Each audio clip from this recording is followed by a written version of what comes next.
Yes, good evening, everybody, and welcome to the evening, where we are going to discuss core concept of solid states. Hope everyone getting my voice clarity and picture clarity too. And if you have any difficulty, please let me know. Let's start directly with the topic. We have seen solid state, and I think so it's a picture in which we are discussing about the solid state.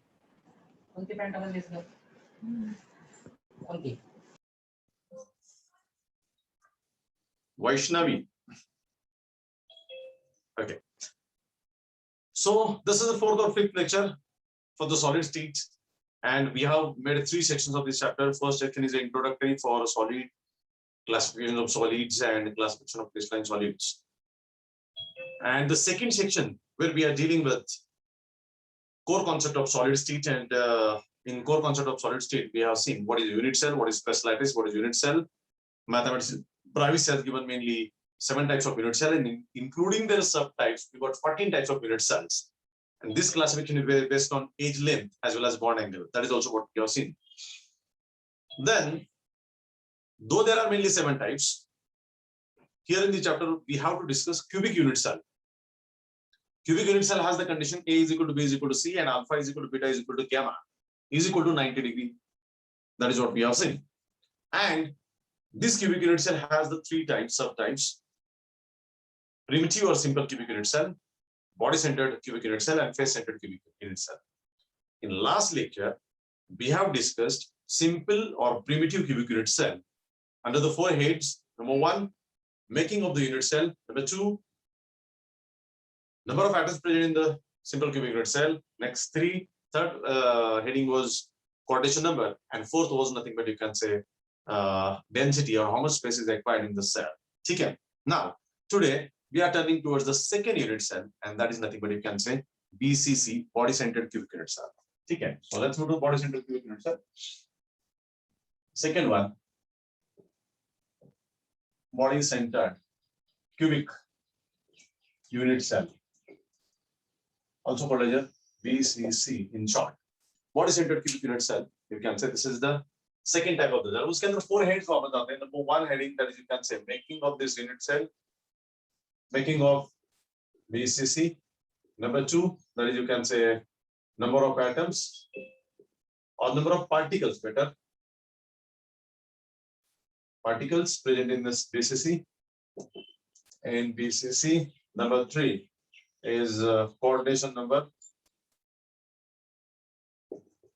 Number 4 is density or space acquired. Actually density में हमें calculate करना है, but तीनों का होने के बाद एक common formula है, और common formula के आधार पर we can calculate the density हम निकाल सकते हैं. तो अभी तक हम लोग ये जो last का heading है, इसके अंदर सिर्फ how much space is required, how much space is left empty ये दिया था, और कल शायद मैंने calculation दिया था आपको regarding simple cubic unit cell 52.4 इतना उसका आंसर आता है. किसी का अगर दूसरा कुछ आंसर आया हुआ है कैलकुलेट करने के लिए मैंने कल छोड़ा था, सो बता दीजिएगा. Otherwise, we are turning toward this body-centered cubic unit cell. First, we'll have the making of this simple cubic unit cell. Making, number of particles, coordination number, and density. हो सके तो आज हम BCC और FCC दोनों को करने की कोशिश करते हैं. ठीक है. When we talk about this making of this BCC, पहले heading की बात करें, that is you can say making. So when we have the making, again इसके अंदर कुछ points आते हैं. जैसे मैंने बताया कि we can have the diagram. So we have cube-like structure. This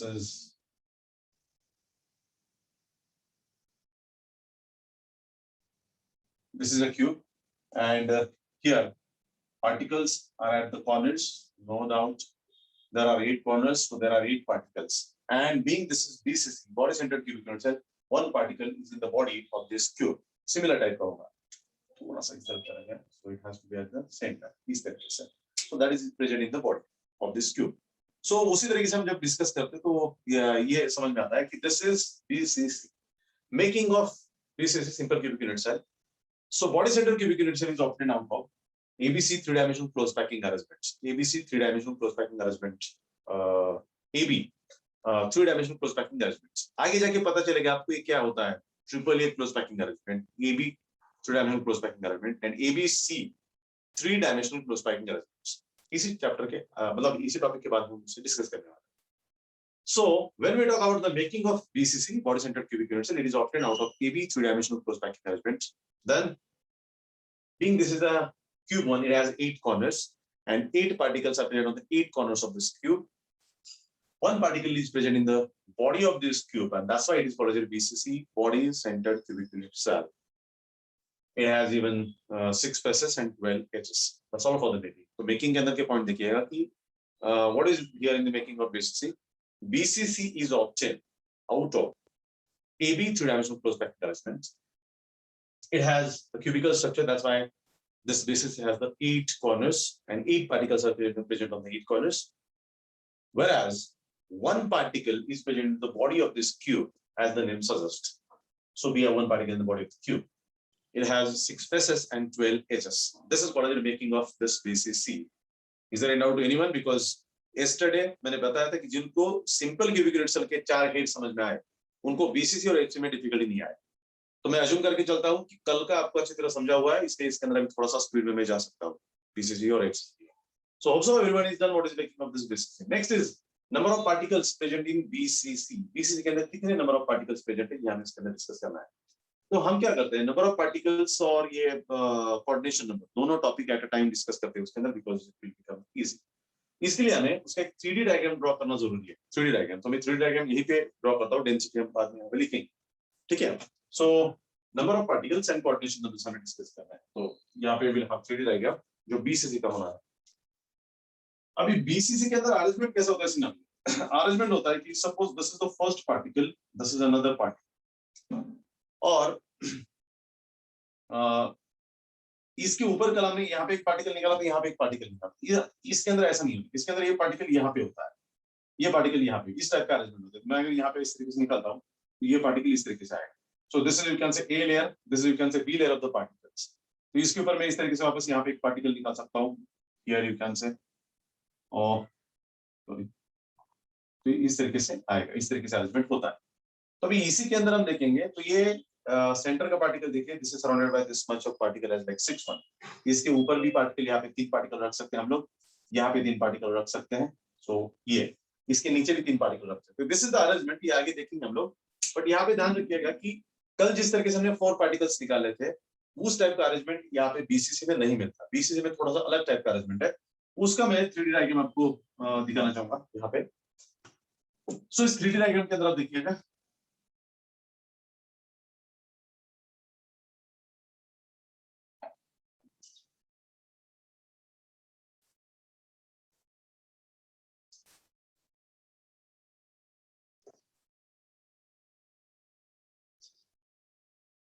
okay, so everyone got this. This is the cube-like structure of cubical diagram. No doubt. Now, thing is that one particle is present in the body of the cube. So, होता क्या ना कि ये particle इस तरीके से arrange होगा, ये पार्टिकल यहाँ पे अरेंज होगा, ये पार्टिकल यहाँ पे अरेंज होगा, ये पार्टिकल अरेंज होगा इस तरीके से। आप देखिए ये पार्टिकल एक दूसरे को टच नहीं है, ये फर्स्ट पार्टिकल है, सेकंड पार्टिकल एक दूसरे को टच नहीं। करके डायग्राम में देख लेते हैं, this is the first particle, this is the second particle, ये फोर्थ पार्टिकल, ये fifth, third and fourth particle. तो ये पार्टिकल एक दूसरे को टच हो रहे हैं, ओके। इसमें ये पार्टिकल टच नहीं हो रहे और इनके सेंटर में एक पार्टिकल यहाँ पे आपको मिलता है, सेंटर में ये पार्टिकल मिलता है। अभी इस डायग्राम को देखिएगा, ये अगर डायग्राम है, नीचे 4 पार्टिकल्स है, उसके ऊपर एक पार्टिकल है, सेम साइज के होते हैं पार्टिकल्स, 4 पार्टिकल। अभी अगर मुझे ये पार्टिकल नीचे दिखाना है उसके, तो मैं ऐसे कर सकता हूँ, सी ये 4 पार्टिकल्स। अभी इस डायग्राम में हमें ये दिखाई देता है, ये 4 पार्टिकल्स है, 4 पार्टिकल के नीचे है पार्टिकल, और उनके पीछे वापस से 4 पार्टिकल्स आ सकते हैं, लाइक दिस, इस तरीके से,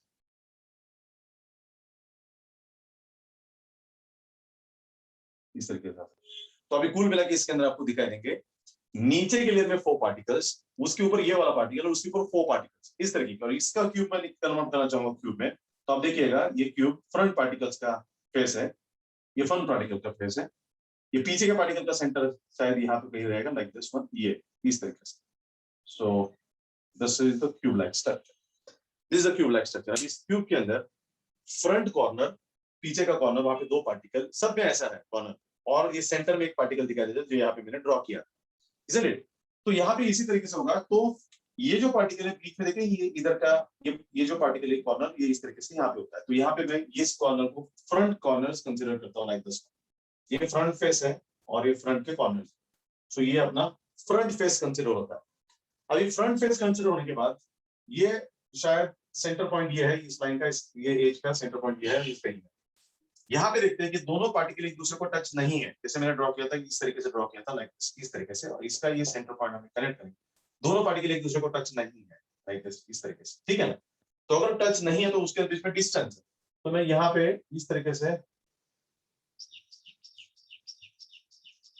ये निकाल सकता हूँ, ये फ्रंट फेस, ये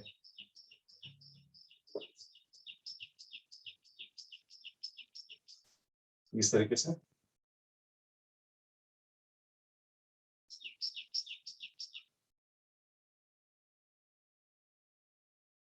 ये इस तरीके से।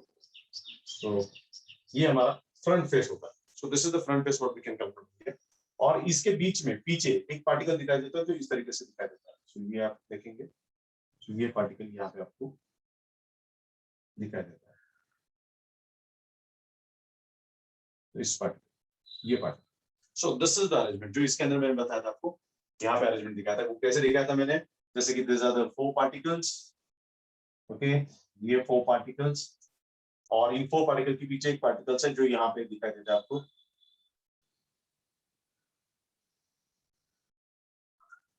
लाइक दिस, है ना। तो डॉट्स इसके निकालने में, डॉट हटाता हूँ, ये पार्टिकल कहाँ पे दिखता है आपको, देखिए। सो दिस पार्टिकल ये अबव लेयर में है, इसके नीचे एक पार्टिकल। तो ये जो सेंटर वाला पार्टिकल दिखता है इस तरीके से आपको, वो सेंटर का पार्टिकल है। ये कॉर्नर के पार्टिकल है जो ई तरीके से दिखता है। अभी इनके पीछे भी कॉर्नर है ये वाला, उस कॉर्नर पे भी पार्टिकल उसी तरीके से रहेंगे। So we can have this corners particles. तो इस पार्टिकल कॉर्नर पे भी पार्टिकल्स रहेंगे जरूर।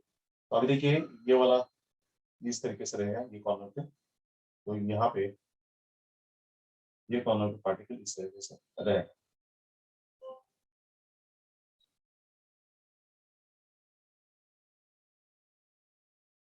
इस तरीके से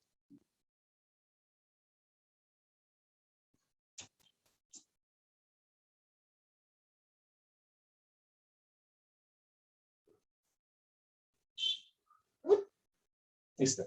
तो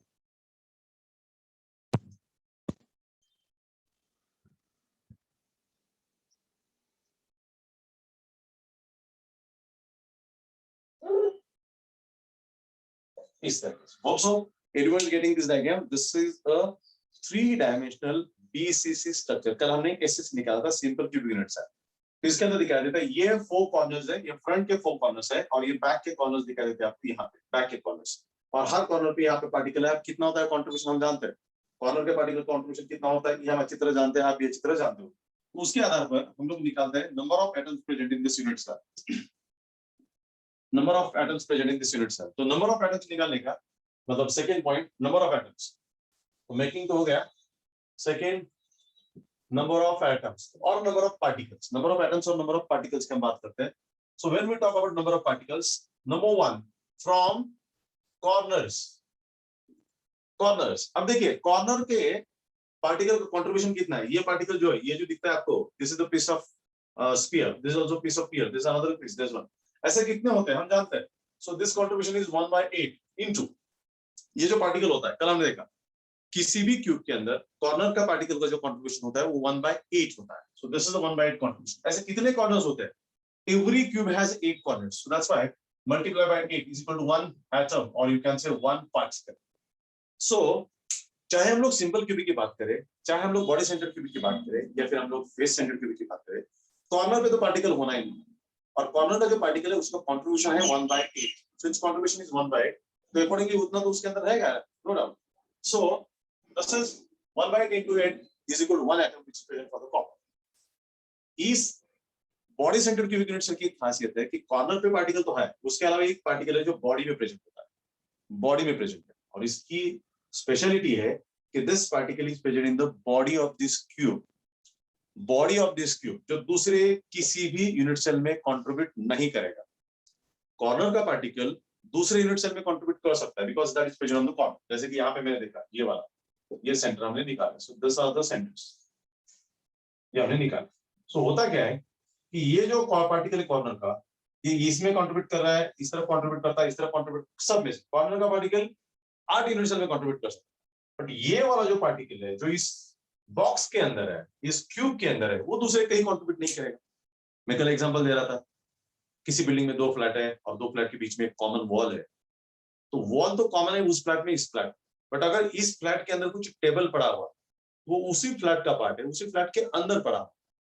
ये जो एटम है, ये वाला जो एटम दिखता है अंदर, जिसे हम लोग वन पार्टिकल और one atom is present in the body of the cube कहते हैं, that's why it's called as basis.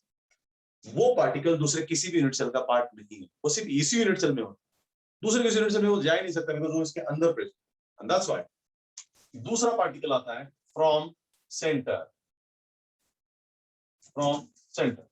तो सेंटर से पार्टिकल आता है 1 इज इक्वल टू 1 एटम। तो कुल मिला के टोटल की अगर बात करते हैं तो ये 1 एटम और ये 1 एटम, दैट इज 2 एटम्स और यू कैन से 2 particles. That's a very important thing. BCC, body centered cubic unit cell, is made up of 2 atoms or 2 particles. कल हमने बात की थी SCC simple cubic unit cell की, और simple cubic unit cell में ये देखा था there are particles present on the corners, और कॉर्नर का कंट्रीब्यूशन है एक particle 1/8 into 8 corner makes around 1 atom. So simple cubic unit cell is made up of only 1 atom, whereas body centered cubic unit cell is made up of 2 atoms, 1 atom from the corner and 1 atom from the body of the cube, and that's why it has total 2 atoms present in this. Clear with this? So that is what we get here regarding this number of atoms. तो पहला heading था breaking of the BCC, दूसरा है number of atoms present, तीसरा है we have discussed that is called coordination number. So what is this coordination number of every atom or every particle present in this one? अब simple सी बात देखिए, ये वाला जो पार्टिकल प्रेजेंट है, जो इसके सेंटर में प्रेजेंट है, ये पार्टिकल इसके फ्रंट फेस में इस चारों एटम को टच में है। So one this front face particle, this second face particle, मतलब वही फ्रंट फेस का थर्ड, और ये है फोर्थ पार्टिकल जो फ्रंट फेस में, फ्रंट फेस के 1 2 3 4 पार्टिकल इसको, ये इसके ऊपर टच कर रहे हैं फ्रंट से, और ये पार्टिकल पीछे, ये वाला पार्टिकल जो है, ये वाला जो बैक फेस के पार्टिकल्स है उन्हें भी टच कर रहा है। तो इस तरीके से ये वाला पार्टिकल का कोऑर्डिनेशन नंबर होता है 8। सो आप देखिएगा वापस यही डायग्राम में थोड़ा सा वापस निकलता हूं यहाँ पे, so you can see this diagram. Okay, so here like this, तो आप देखिए फ्रंट का 1 atom 2 atom 3 atoms 4 atoms, and इनके पीछे वापस से एक एटम आपको दिखाई देता है इस तरीके से।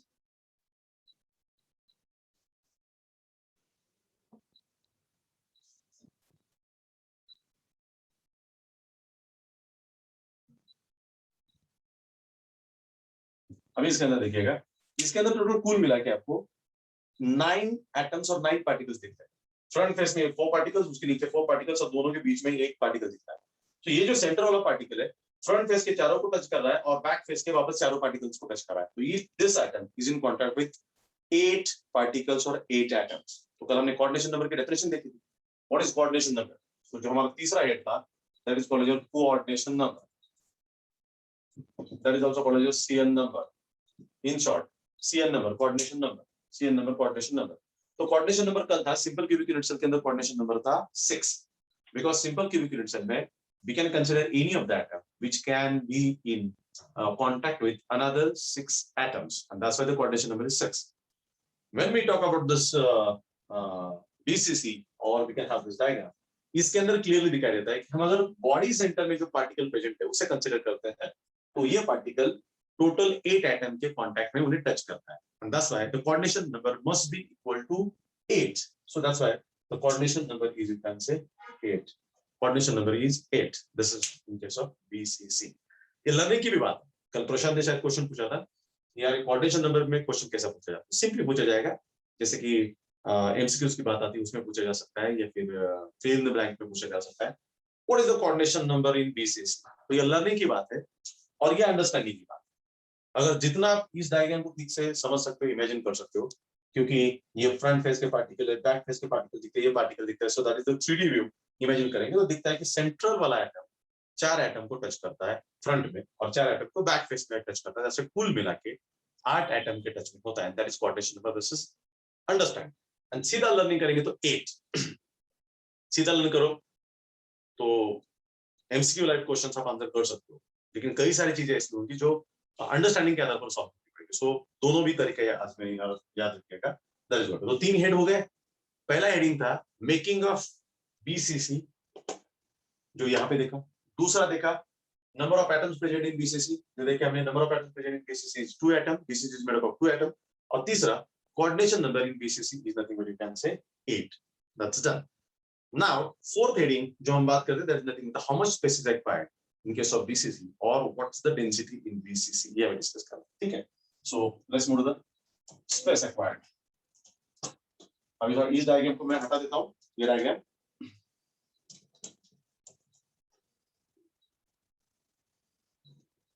अभी देखिएगा फिजिकल अगर हमारा लेक्चर चलता था तो फिजिकल लेक्चर के अंदर में जरूर आपको कहता था कि ये डायग्राम्स आपको बनाने हैं। अभी ये डायग्राम जैसा डायग्राम है ना, ये डायग्राम आप देखिएगा थोड़ा सा सिंपल तरीके से देखेंगे तो डायग्राम सिंपल डायग्राम, लेकिन ड्रॉ करने के लिए बोलते हैं बच्चों को तो बच्चों को बहुत बड़ा मुश्किल आता है डायग्राम ड्रॉ करना है, बिकॉज एक तो ड्राइंग सेंस होना, 3D का इमेजिनेशन होना है जरूरी है। और बोर्ड एग्जाम की जहां तक बात है, ये डायग्राम पे क्वेश्चन पूछा जाता है तो आपको डायग्राम ड्रॉ करना ही पड़ता है। सो दैट्स व्हाई डायग्राम प्रैक्टिस करना पड़ेगा आपको, है ना। फिजिकल क्लासेस में हम लोग उसी टाइम बोलते थे कि ड्रॉ द डायग्राम। अभी मैं बोलूंगा तो I don't know either you will draw it और नॉट, बट मैं जरूर ये सजेस्ट करना चाहूंगा कि practice the diagram. Those want to score good marks, just एक दो बार ड्रॉ करके देखिएगा डायग्राम, थोड़ा सा अंदाजा आ जाता है, प्रैक्टिस भी बन जाती है, उसके आधार पर डेरिवेशन भी डिराइव किया जाता है। और ये जो 3 टॉपिक हम डिस्कस कर रहे हैं, simple cubic unit cell, body centred cubic unit cell और फेस सेंटर्ड क्यूबिक, तीनों में से एक बोर्ड एग्जाम में पूछा जाता है, मतलब जाता है, मोस्ट ऑफ टाइम ये पूछा जाता है। बहुत रेयर केस है कि पूछा नहीं गया, क्योंकि 3 है और तीनों में से एक पूछा जाता है, being this is the core concept of solid state. तो इसलिए मैं सजेस्ट करूंगा ये डायग्राम, इसके पहले कल भी डायग्राम ड्रॉ किया था, वो थोड़ा सा प्रैक्टिस कीजिएगा, it will become easy for you. और इसके आधार पर आपका जेईई नीट का अंडरस्टैंडिंग भी थोड़ा बढ़ता है, तो please practice the diagram. Now is a density of space acquired, fourth head is nothing but the space acquired, और you can say density. Density तो एक्चुअली में हम देख नहीं रहे, density at the end of तीनों टॉपिक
ओके सॉरी, शायद थोड़ा सा टेक्निकल इशू था और जिसके चलते पिक्चर एकदम सडनली डिस्कनेक्ट हो गया, मैं एकदम ये हो गया. So as of now, let me have a feedback from you, sir. Are you getting my picture or are you getting my voice as of now? Yes, anyone please, बता दो. Are you getting my voice now? Yes, sir. Yes, You're it's clear. audible. Okay, thank you. Okay. Okay, ठीक है. I'm sorry for this one because it was technically I was left out of the meeting, so it happened. कोई बात. चलो. We were talking about space acquired in this BCC or body centered cubic unit cell. How much space is acquired? How much space is left empty? That is what we discuss here in this unit cell. Okay. Now, जैसे हमने कल discuss किया था, इसी तरीके से हम देखते हैं कि जब पार्टिकल्स का अरेंजमेंट होता है किसी भी तरीके से, मतलब जैसे कि ये पार्टिकल्स का अरेंजमेंट हमने देखा, so this is the arrangement of the particle. So भले ही यहाँ पे पार्टिकल्स हो, लेकिन ये जो इसके बीच में एम्प्टी स्पेस होता है, दो पार्टिकल के बीच में एम्प्टी स्पेस होता है, तो ये एम्प्टी स्पेस तो रहेगा जरूर, एम्प्टी स्पेस तो रहेगा जरूर, चाहे पार्टिकल हम लोग इस तरीके से भी क्यों ना रखें ऊपर से यहाँ पे, दोनों पार्टिकल के बीच में स्पेस तो रहेगा जरूर. तो इसके अंदर भी आपको दिखाई देता है कि ये ऐसा ऐसा एम्प्टी स्पेस यहाँ पे दिखाई देता है. सो जितना भी स्पेस क्यूब का होगा वो होगा, लेकिन इसके अंदर total space of this unit cell is different. Actual space acquired by the particle is different. तो ये हमें कैलकुलेट करना है. तो हम जानते हैं कि this is point A, this is point B, this is point C, this is point D and this is point E. इस पॉइंट को मैं ई ऐसा नाम देता हूं, ई ऐसा नाम देता हूं, ये बात ई ऐसा नाम देता हूं. ठीक है, ये है. आप देखिएगा जिस तरीके से ये क्यूब है, सो एज लेंथ जिसके हम इसे ए कहते हैं, है ना, तो ये भी ए होगा और ये भी ए होगा, इसमें कोई डाउट नहीं है. एज लेंथ तो इतना ही होगा. सो सबसे पहला आएगा कि volume of the cube. Volume of the cube क्या फॉर्मूला है वॉल्यूम ऑफ द क्यूब का? Volume of the cube, is it L cube? Is it L cube? Yes, sir. Okay, thank you. Volume of the cube is L cube और L मतलब length कितना, तो A है. So that is you can say A cube. ये कल भी हमने देखा था वॉल्यूम ऑफ द क्यूब. अभी ये जो A है, A is right from here to here. यहाँ से यहाँ तक ये A है. हमें पता नहीं है, मतलब ये जो A है ना, ये A का डिस्टेंस कितना है पता नहीं, क्योंकि हो सकता है कि 10 is the radius. ये रेडियस हो सकता है इसका, ये वाला इस पार्टिकल का रेडियस हो सकता है, ये पार्टिकल का रेडियस हो सकता है, लेकिन ये जो डिस्टेंस है ये कितना है पता नहीं. तो कल के जैसा हमने a is equal to twice r लिखा था, आज नहीं लिख सकते उसे twice r, आज नहीं लिख सकते. तो पहले हमें उसे निकालना पड़ेगा, a को निकालना पड़ेगा, a है कितना वो हमें निकालना पड़ेगा.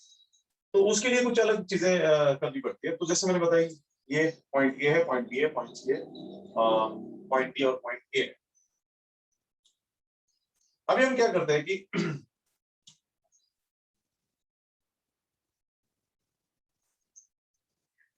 यहां से इधर तक मैं एक डायगोन निकालता हूं, इस तरीके से, इस तरीके से डायगोन निकालता हूं. समझ रहे हैं आप लोग? इधर का जो फेस था वहां पे मैंने एक डायगोन निकाला. ये ए है, ये ए है, इसे हम लोग बी कहते हैं. इसे हम लोग बी कहते हैं. So this the B1. Okay, इसे बी कहते हैं. सो ये जो ट्रायंगल है, जैसे कि मैंने देखिए ये फ्रंट फेस मैंने निकाला, फ्रंट फेस निकाला. ओके, ये फ्रंट फेस है, जो कि यहाँ पे ये पॉइंट को मैं क्या कह रहा हूँ, बी कह रहा हूँ, ये पॉइंट को मैं क्या कह रहा हूँ, सी पॉइंट कह रहा हूँ, और ऊपर के पॉइंट को मैं डी कह रहा हूँ. ओके, और इधर के पॉइंट को मैं ई कह रहा हूँ. ये वाला जो फेस है इस तरफ का, इस क्यूब का इस तरफ का फेस, इस फेस को मैंने ऐसा दिखाया. और मैंने क्या किया अभी, जैसे मैंने बताया कि यहाँ से ये डायगोन निकाला, जो आपको इस डायग्राम के अंदर दिख रहा है, डायगोन निकाला. जो बी पॉइंट है जो ई से इंडिकेट कर रहा है, सी पॉइंट ये है जो ये इंडिकेट कर रहा है, डी पॉइंट ऊपर है ये, तो डी से लेकर बी तक मैंने एक डायगोन निकाला. और बी ये क्यूब होने के कारण, ओके, ये क्यूब होने के कारण दिस इज ए और इसे मैंने बी नाम दिया. तो क्या आप लोग पाइथागोरस थ्योरम यूज कर सकते हैं इसके लिए? अकॉर्डिंग टू पाइथागोरस थ्योरम क्या होगा? Anyone? According to Pythagoras theorem, yes, बताएगा कोई?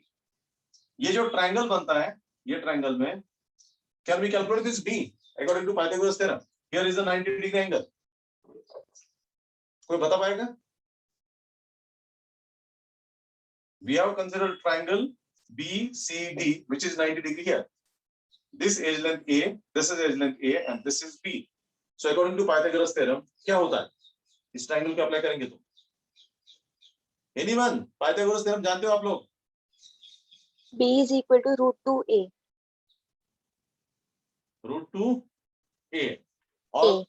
और कोई सिंप्लीफाइड फॉर्मेट में B square is equal to 2A square या B square is equal to A square plus A square.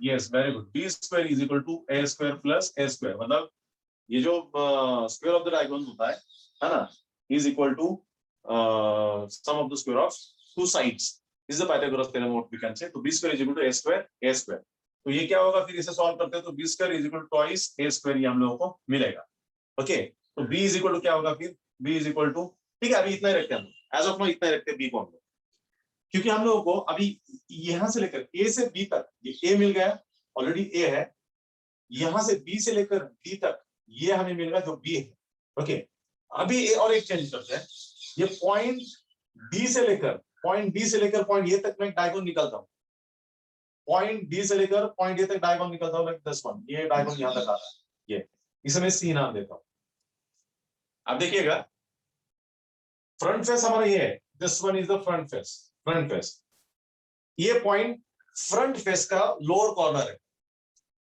और ई पॉइंट फ्रंट फेस का अपर कॉर्नर हमने डायगोनल ई पे नहीं निकाला बैक फेस जो इस क्यूब का उसका डी पॉइंट से लेकर ए तक हमने डायगोनल निकाला तो अब एक ट्रायंगल बनता है ट्रायंगल ए बी से डी बनता है so we can say we got triangle A B D ऐसा ट्रायंगल जिसके अंदर दिस साइड इज ए ये साइड जो है वो बी है और ये साइड जो सी है ये भी एक राइट एंगल ट्रायंगल है ये भी एक राइट एंगल ट्रायंगल है and that's why according to Pythagoras theorem इसका भी क्या होगा फिर ट्रायंगल एबीडी का पाइथागोरस थ्योरम सबसे क्या होगा ये c इज अ डायगोनल तो c square is equal to a square plus ये आएगा आपका b स्क्वायर आएगा ना c square is equal to इस तरीके से आएगा ये देखिए this is your front face of this cube और ये लोअर ए से बैक फेस के डी पॉइंट तक हमने डायगोनल निकाला तो ये एक ट्रायंगल बनता है यहां से इधर तक ऐसा और ये राइट एंगल ट्रायंगल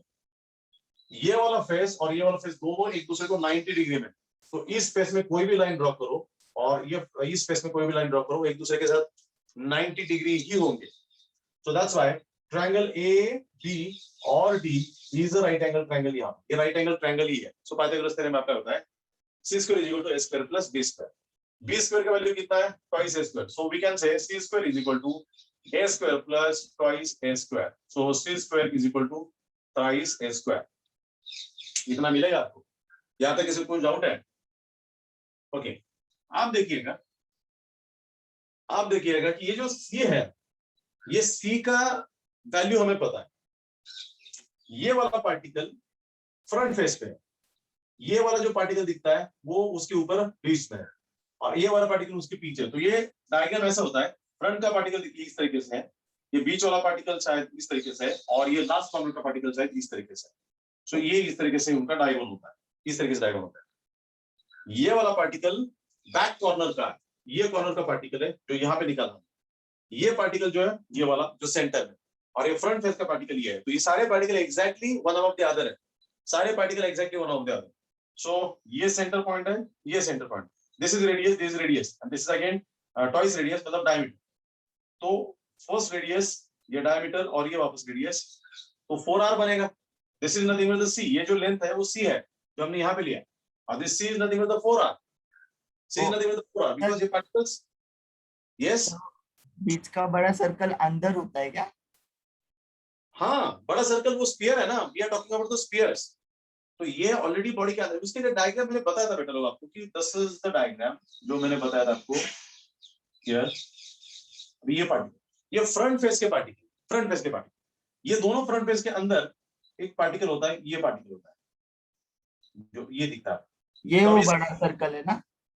हाँ बड़ा नहीं मतलब डायग्राम आपको बड़ा दिख रहा है क्योंकि इसका अगर मैं ये देखिए फ्रंट फेस को अगर मैं कंप्लीट करता हूँ तो ये भी सर्कल इतना बड़े अभी क्या आपको लगता है ये भी पार्टिकल छोटा है?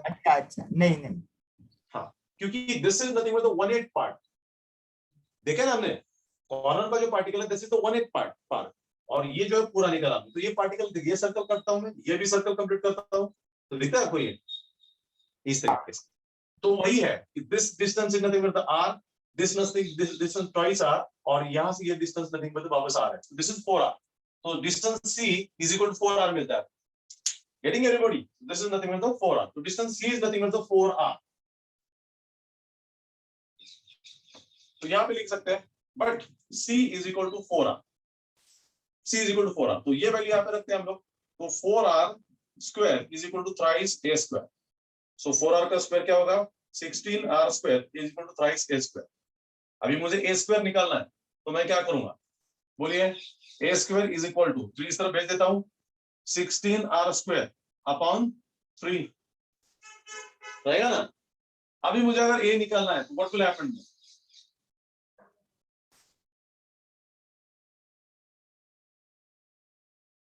बोलिए क्या होगा?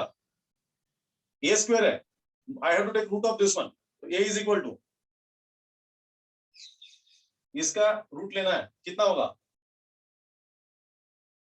4r upon under root 3. Very good, 4r upon under 3 ये आपको मिलेगा, बिकॉज 16 का रूट है 4, r स्क्वायर का रूट है r और root 3 is nothing but like this one, so we got this one. So this is the value what is this a? हम अच्छी तरह जानते हैं a is nothing but the edge length. कल simple cubic unit से जब बोल रहे थे हम लोग बात करें तो a क्या था हमारा? Twice r। यहाँ पे ये आ रहा है, यहाँ पे आ रहा है, ये डिस्टेंस कितना है पता नहीं था, इसलिए हमने ये एक तरीका यूज किया, एक तरीका यूज किया, and a is equal to 4r upon root 3. So mathematically we can calculate the meaning of things if we know the fundamental concepts. So finally we got the age length. ये calculate करना, हमारा as length calculate करना, ये हमारा मोटो था, M था। So देखिए इसके लिए क्या क्या किया। पहले देखा हमने वॉल्यूम ऑफ क्यूब निकालना है बेसिकली। तो वॉल्यूम ऑफ क्यूब कैसे निकाला हमने? तो volume of cube is equal to L cube, L cube is A cube, A is the edge length. अभी हमें ए का वैल्यू ही पता नहीं क्या है, और ए निकालने के लिए हमने क्या किया? पहले ये ट्रायंगल कंसीडर किया बी सी डी, और उससे हमने बी निकाला, फिर ट्रायंगल कंसीडर किया ए बी डी, फिर हमने सी बी और ए वैल्यू पुट किया, और फाइनली हमने ए निकाला। तो A is equal to 4r upon root 3 मिल गया सबको। सो अभी चलते हैं वापस ऊपर। सो वी गॉट नाउ हम बोल सकते हैं, बट यहाँ पे बोल सकते हैं but a is equal to 4r upon root 3. This is the value what we get here. तो ये वैल्यू अगर यहाँ पे रखते हैं, therefore l cube means a cube is equal to, अभी इसका क्यूब करना है तो कितना आएगा? बोलिए, इस फैक्टर का क्यूब करना पड़ेगा, अभी कितना आएगा क्यूब?